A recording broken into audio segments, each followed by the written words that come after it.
بدأت الركض وأنا فتى صغير في 14.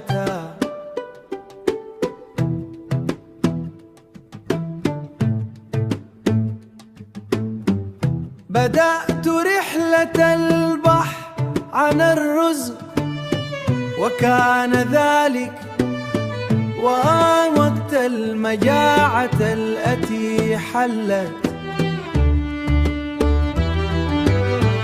حين ضعفت الأمة ولم يكن هناك اتحاد، وكنت أحمل في قلبي هموم إخوتي، هموم إخوتي.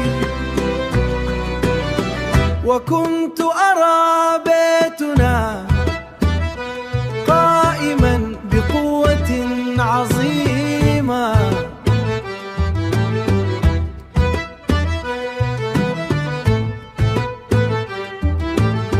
وقد مرت بي أيام كثيرة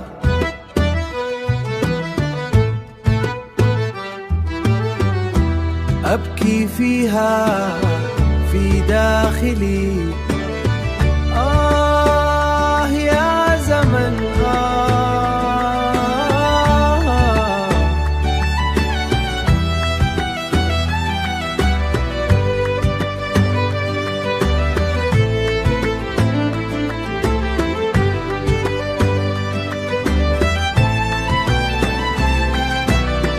وأبتسم بوجهي وأحافظ على مشاعرهم وأخفي عنهم ما أصابني، وكان الخطة تتسع أكثر وانضم إليها التعب، ومع ذلك ما زلت راضيا، وأحيانا أشعر بالخشوع بسبب العجز عن الاعتراف.